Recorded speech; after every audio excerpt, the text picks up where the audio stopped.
اعوذ باللہ من الشیطان الرجیم بسم اللہ الرحمن الرحیم اللہم صلی علی محمد وعلی آل محمد کما صلیت علی ابراہیم وعلی آل ابراہیم انکا حمید مجید رب اشرح لی صدری ویسر لی امری واحلل عقدۃ من لسانی یفقہوا قولی۔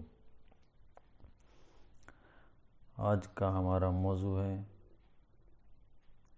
طلاق سے متعلق، نکاح سے متعلق اور عدت سے متعلق۔ یہ ہمارے تین موضوع ہیں: طلاق، نکاح اور عدت۔ اللہ تبارک تعالیٰ نے اس دنیا کو بنایا اور انسان کو اس دنیا میں اشرف المخلوقات کا درجہ دیا۔ جب انسان کو مٹی کے خلاصے سے پیدا کیا تو تمام فرشتوں کو اور جناتوں کو حکم دیا کہ اس کو سجدہ کریں۔ تمام فرشتوں نے سجدہ کیا، لیکن شیطان نے سجدہ کرنے سے انکار کیا۔ اللہ تبارک تعالیٰ نے شیطان کو ذلیل کیا اور فرمایا کہ تو میری بہشت سے، میری جنت سے نکل جا، تو مردود ہے، تجھ پر قیامت کے دن تک لعنت رہے گی۔ اس کے بعد شیطان نے اللہ سے دعا کی کہ اللہ مجھے قیامت کے دن تک کی مہلت دے۔ اللہ نے اس کو قیامت کے دن تک کی مہلت دے دی، جس پر اس نے خوش ہو کر کہا کہ اے اللہ، جس کی وجہ سے تو نے مجھے ذلیل کیا، میں تیرے ان بندوں کو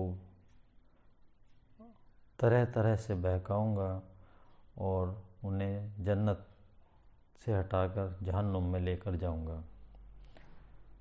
میں تیرے سیدھے راستے پر بیٹھوں گا اور لوگوں کو وہ عمل کر کے بتاؤں گا جن کو وہ اچھا سمجھیں گے، لیکن وہ اچھے نہیں ہوں گے۔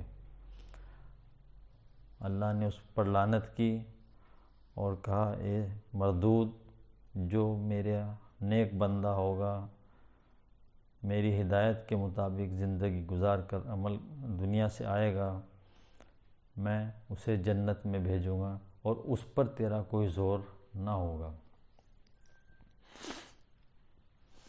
بہرحال جب دنیا میں انسان وجود میں آئے، انسان پھیلتے چلے گئے، اللہ انسانوں کو بڑھاتا چلا گیا، تو ایک دوسرے سے رشتہ کرنا، ایک دوسرے کے ساتھ تعلقات کا قائم کرنا، یہ بھی ایک دنیا کا حصہ بن گیا۔ الگ الگ طریقے سے انسان دوسرے انسان سے ملتا ہے، لیکن اللہ تعالیٰ نے اسی رشتے کو ایک پاک رشتہ بنانے کے لیے نکاح کا حکم دیا۔ ہمارے حضور محمد صلی اللہ علیہ وسلم نے بھی ارشاد فرمایا کہ نکاح کو اتنا آسان کر دو کہ لوگوں پر زنا کرنا مشکل ہو جائے۔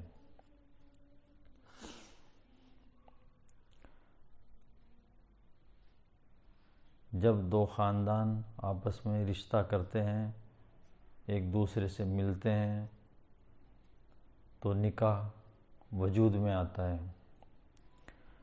سورہ نساء میں اللہ تعالیٰ نے فرمایا کہ تم آیت نمبر 4 میں کہ تم عورتوں کو ان کے مہر خوشی سے دے دیا کرو۔ اسی طرح اللہ تعالیٰ نے سورہ فرقان میں فرمایا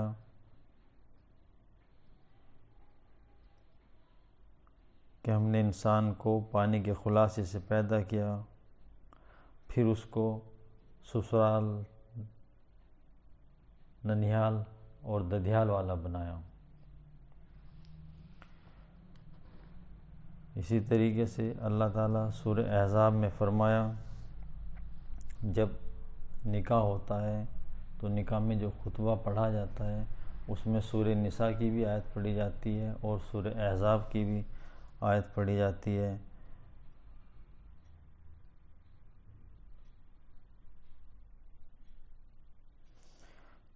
سورہ احزاب کی جو آیت اس میں پڑھی جاتی ہے، آیت نمبر 69 سے 71 کے بیچ میں 3 آیتیں ہیں جن کا خلاصہ نکاح کے وقت کیا جاتا ہے، جس کا ترجمہ ہے کہ اے لوگو، تم آپس میں ایک دوسرے سے بات سیدھی کہا کرو، کوئی بات آپس میں چھپایا نہ کرو، تاکہ تمہارے اندر محبت بنی رہے اور کوئی اختلاف، کسی طرح کی کوئی برائی پیدا نہ ہو۔ تو یہ نکاح کرنے کا طریقہ ہوا۔ نکاح کرنے کے بعد 2 خاندان ایک دوسرے سے ملتے ہیں اور ان کا آپس میں ایک رشتہ بن جاتا ہے، لیکن انسان کی فطرت ہے کبھی کبھی یہ رشتے قائم نہیں رہ پاتے، کسی معاشری وجہ سے یا کسی حالات کی وجہ سے نکاح میں آپس میں جدائی بھی ہونا ایک انسانی فطرت ہے۔ اس کے لیے اللہ تبارک تعالیٰ نے طلاق کا حکم دیا کہ جب تمہارے آپس کی رنجشیں اتنی بڑھ جائیں کہ ساتھ رہنا دشوار ہو جائے تو پھر تم خوشنودگی کے ساتھ، محبت کے ساتھ ایک دوسرے سے الگ ہو جاؤ۔ لیکن الگ ہونے کے لیے بھی اللہ تبارک تعالیٰ نے اپنے قرآن مجید میں سورہ نساء میں بھی فرمایا کہ جب میاں بیوی میں آپس میں اختلاف ہو تو ایک فرد شوہر کے خاندان سے، ایک فرد عورت کے خاندان سے آئیں، ان دونوں میں صلح کرائیں۔ صلح بہت اچھی چیز ہے، لیکن اس صلح سے پہلے بھی اللہ نے ارشاد فرمایا کہ اگر تم دونوں میں آپس میں کسی بات پر اختلاف ہو تو پہلے دونوں بیٹھ کر بات کرو۔ اگر آپس میں بات کرنے سے بات سلجھ جائے تو بہتر ہے، اگر بات نہیں سلجھتی تو پھر اللہ نے کہا کہ تم دونوں ایک دوسرے سے الگ لیٹ جاؤ، الگ سونا شروع کر دو، اپنے کمرے، اپنے بستر الگ کر لو۔ اگر پھر بھی آپ کی بیوی اور اس بات کو نہیں تسلیم کرتی یا آپ کی بیوی اپنی غلطی نہیں مانتی تو پھر آپ اس کو ہلکی مار دو۔ پھر بھی وہ نہیں مانتی تو یہ میڈیٹر کا طریقہ اپناؤ۔ پھر بھی اگر تمہارے اندر صلح نہ ہو تو تم اس کو 1 طلاق دو۔ اللہ نے 3 طلاق دینے کا حکم دیا ہے، لیکن اس کا مطلب یہ نہیں کہ طلاق طلاق طلاق 3 بار ایک بار میں کہہ دو تو طلاق ہو گئی۔ 3 طلاق ایسے نہیں ہوتی ہیں۔ اگر 3 طلاق اس طرح ہوتی تو 3 عدت کا بھی اللہ حکم دیتا کہ وہ 3 عدت بھی کنٹینیو کرے، پہلے ایک عدت کرے، پھر کنٹینیو دوسری عدت کرے، پھر کنٹینیو تیسری عدت کرے۔ جب عدت تو ایک ہو رہی ہے تو طلاق بھی ایک ہی ہوگی۔ اور طلاق کے بارے میں اللہ تعالیٰ سورہ طلاق میں فرماتا ہے کہ جب تم اپنی بیویوں کو طلاق دو تو ان کو طہار کی حالت میں طلاق دو، وہ پاک اور صاف ہوں، نہ کہ وہ ناپاکی کی اور نجس کی حالت میں ہوں، حیض کی حالت میں نہ ہوں۔ یہ بھی ایک اور شرط اللہ نے جوڑ دی گئی۔ جب یہ سارے باتیں، سارے طریقے اپنائے جائیں، عمل میں لائے جائیں تو پھر اللہ کہہ رہا ہے کہ انہیں اپنے گھروں سے مت نکالو۔ سورہ طلاق میں انہیں اپنے ساتھ وہیں رکھو جہاں تم خود رہتے ہو۔ لیکن ہمارے معاشرے میں کچھ لوگوں نے اس طرح کے فتوے رائز کر رکھے ہیں کہ وہ تم پر ایک دم حرام ہو گئی ہے، جبکہ اگر آپ سورہ طلاق پڑھیں گے اس میں اللہ تعالیٰ فرماتا ہے کہ انہیں اپنے گھروں سے مت نکالو۔ جب اللہ یہ کہہ رہا ہے کہ مت نکالو تو اس کا مطلب یہ ہوا کہ ابھی گنجائش باقی ہے۔ وہ گنجائش کیا ہے؟ اللہ تعالیٰ پھر سورہ بقرہ میں فرماتا ہے، آیت نمبر 226 سے 234 کے بیچ جب آپ پڑھیں گے، اس میں پورا طریقہ اللہ نے بتایا کہ جب تم اپنی بیویوں کو طلاق دے دو تو وہ اتنے 4 مہینے 10 دن کی عدت کریں، اور عدت کے دوران اگر تم ایک دوسرے سے رجوع ہونا چاہو تو تم پھر ایک میاں بیوی کی حیثیت سے رہ سکتے ہو جیسے تم پہلے رہ رہے تھے، لیکن ایک طلاق آپ کی ہو چکی ہے کیونکہ آپ نے طلاق دی تھی۔ اگر عدت کا وقت گزر جائے، عدت مکمل ہو جائے تو ایک طلاق آپ دے چکے تھے، پھر عورت آزاد ہے، اگر وہ چاہے کسی سے بھی نکاح کر سکتی ہے، اگر وہ نکاح نہیں کر رہی، الگ رہ رہی ہے، اور پھر 6 مہینے بعد، 1 سال بعد، 2 سال بعد، 5 سال بعد آپ دونوں رجوع ہونا چاہیں، ایک دوسرے سے پھر ملنا چاہیں، پھر ایک ہونا چاہیں، تو نیا نکاح اور نیا مہر آپ دونوں کو پھر اسی طریقے سے عمل میں لانا ہوگا جیسے آپ نے شروع میں عمل کیا تھا۔ پھر آپ میاں بیوی کے حیثیت سے رہ سکتے ہیں۔ پھر اگر اللہ نہ کرے آپ دونوں میں اختلاف پیدا ہو جائے کسی بات کو لے کر، پھر وہی پروسیجر اپنانا پڑے گا کہ پہلے اس کو سمجھایا جائے، پھر بستر الگ کیے جائیں، پھر میڈیٹر کو بلایا جائے۔ اگر یہ سارے طریقے ہمارے فیل ہو جاتے ہیں، پھر اس کو طلاق دینے کا حکم آتا ہے، وہ پھر دوسری طلاق ہو گئی ہے۔ اس دوسری طلاق میں بھی پھر وہی طریقہ ہے کہ اسے گھر سے مت نکالو، وہ پاکی کی حالت میں ہونی چاہیے، حیض کی حالت میں نہ ہو، نفاق کی حالت میں نہ ہو۔ اگر MC سرکل اس کو نہ چل رہا ہو، اگر یہ سارے پروسیجر ہو جاتے ہیں، پھر اللہ کہہ رہا ہے کہ اسے اپنے گھر سے مت نکالو، وہ وہیں رہے جہاں تم خود رہتے ہو۔ اگر عدت کے دوران آپ دونوں رجوع ہونا چاہیں تو پھر آپ ایک دوسرے کے میاں بیوی بن کر رہ سکتے ہیں جیسے آپ سے پہلے رہ رہے تھے۔ 2 طلاق لیکن ہو چکی ہیں۔ پھر عدت گزر جانے کے بعد اگر وہ آپ سے 6 مہینے بعد، سال بھر بعد، 2 سال بعد پھر آپس میں غلطی کا احساس کر لے اور وہ پھر ایک ہونا چاہیں تو نیا نکاح اور نیا مہر جو پہلے اپنایا گیا تھا۔ لیکن اگر شوہر پھر تیسری طلاق دے دیتا ہے، اس کے بعد اس کے پاس کوئی گنجائش اللہ نے نہیں رکھی جب تک کہ عورت کسی دوسرے شوہر سے نکاح نہ کر لے۔ لیکن افسوس کی بات ہے کہ ہمارے سماج کے اندر نہ قرآن کو سمجھا گیا، نہ قرآن کو لوگ ترجمے سے پڑھتے ہیں، نہ اس کی ساری آیتوں پر غور کرتے ہیں۔ اگر ہمیں طلاق اور نکاح کے بارے میں پوری معلومات قرآن مجید سے لینی ہے تو ہمیں سورہ بقرہ کی آیت پڑھنی چاہیے، سورہ نساء کو ذہن میں رکھنا چاہیے، سورہ احزاب کو دیکھنا چاہیے، سورہ طلاق کو پڑھنا چاہیے، کیونکہ اللہ تبارک تعالیٰ نے ایک آیت ایک ہی جگہ پر مکمل نہیں کی بلکہ اس کو تھوڑا تھوڑا الگ الگ حالات اور وقت کے حساب سے نازل فرمائی، تو چاروں صورتوں کی آیت ہمارے سامنے پورا نالج ہو، پوری ان کی ہمارے سامنے ایک رکھی جائے تاکہ ہم اس کے اوپر غور و فکر کریں۔ پھر بھی اگر یہ ساری چیزیں ہو جاتی ہیں اور آپس میں میاں بیوی ایک نہیں ہو پاتے تو طلاق ہو جاتی ہے۔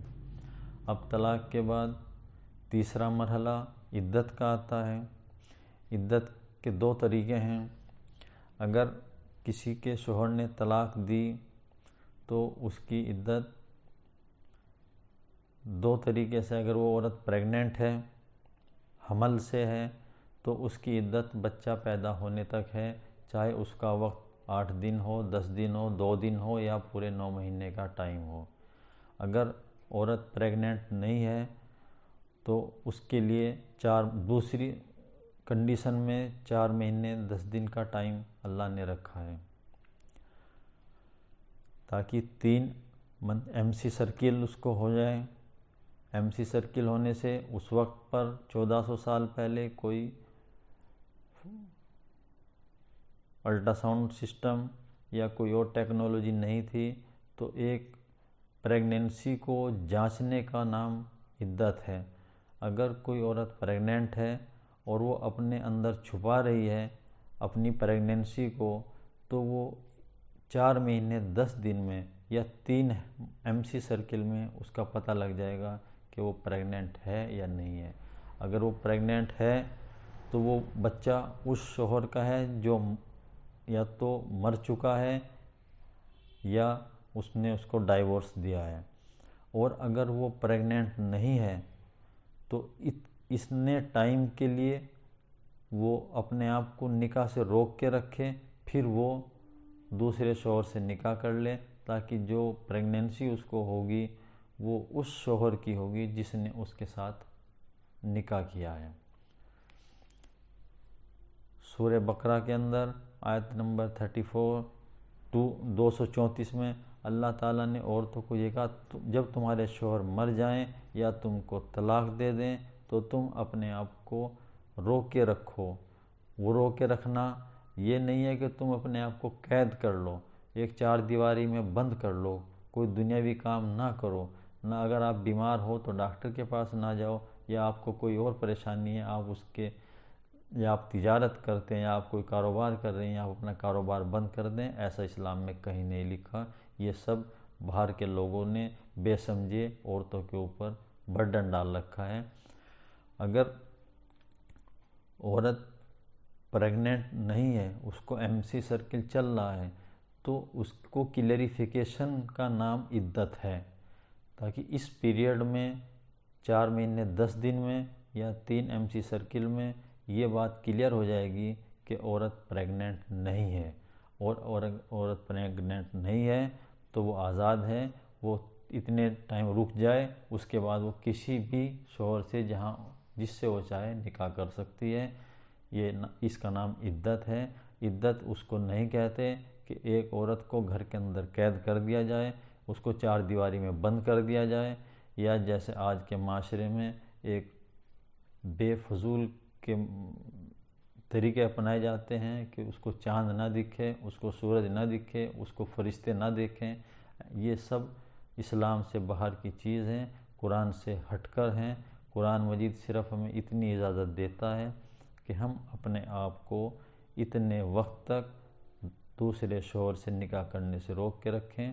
اگر پریگننسی ہے تو پریگننسی کلیئر ڈیلیوری کے وقت تک روک کے رکھیں، اور اگر پریگننٹ نہیں ہے تو اپنے آپ کو اس ٹائم تک نکاح سے روک کے رکھیں۔ اس کا نام عدت ہے۔ اس کے علاوہ عورت آزاد ہے، وہ کہیں بھی اپنی تکلیف میں جا سکتی ہے، اپنا علاج کرا سکتی ہے، اپنے کاروبار کر سکتی ہے، جس کاروبار کو کرتی ہے یا کرنا چاہتی ہے۔ اگر اس کا کوئی دوسرا گزر بسر کا کوئی طریقہ نہیں ہے تو وہ بیچاری کیا کرے گی؟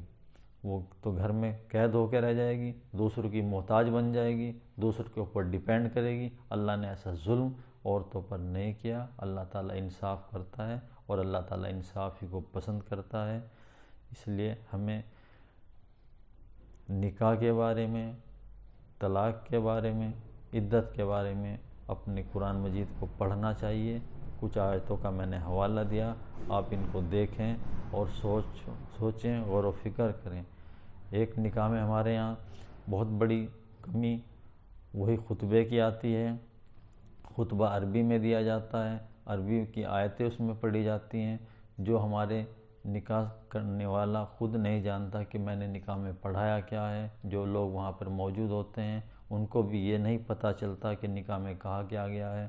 مہر تو باندھ دیتے ہیں لیکن مہر کی رقم نہیں کھولتے، جبکہ اسی وقت مہر کی رقم کھولنی چاہیے کہ تاکہ وہ شوہر اپنی بیوی کو وہ مہر خوشنودگی کے ساتھ ادا کر دے، جس کا ذکر اللہ تعالیٰ نے سورہ نساء میں فرما دیا کہ تم اپنی عورتوں کو مہر خوشی سے دے دیا کرو۔ اکثر شادیوں میں ایسا ہی ہوتا ہے کہ نکاح باندھ تو دی جاتے ہیں کہ مہر فاطمی سر محمدی، لیکن ان کی کوانٹیٹی اور ان کی تعداد نہیں کھول لی جاتی تاکہ وہ اپنی ہونے والی بیوی کو ادا کر سکے۔ تو ہمیں اسلام کو سوچنا چاہیے، اسلام پہ پہ غور و فکر کرنا چاہیے۔ جو کچھ ہمارے معاشرے میں ہو رہا ہے کیا وہ ہمارے قرآن مجید کے حساب سے ہو رہا ہے؟ اگر قرآن سے ہٹ کر ہے تو یقیناً وہ کسی باہر سے آئی ہوئی کوئی رسم ہے، ہمیں اس رسم کو چھوڑنا چاہیے اور اللہ اور اس کے رسول کے حکم کے مطابق ہی ہمیں اپنی زندگی کے معاملوں کو طے کرنا چاہیے، اور اس کی شروعات ہماری زندگی میں نکاح سے ہوتی ہے۔ نکاح کرنے کے بعد ہی ایک انسان سسرال، ددھیال، ننھیال والا بنتا ہے۔ وآخر دعوانا والحمد للہ رب العالمین۔ جزاک اللہ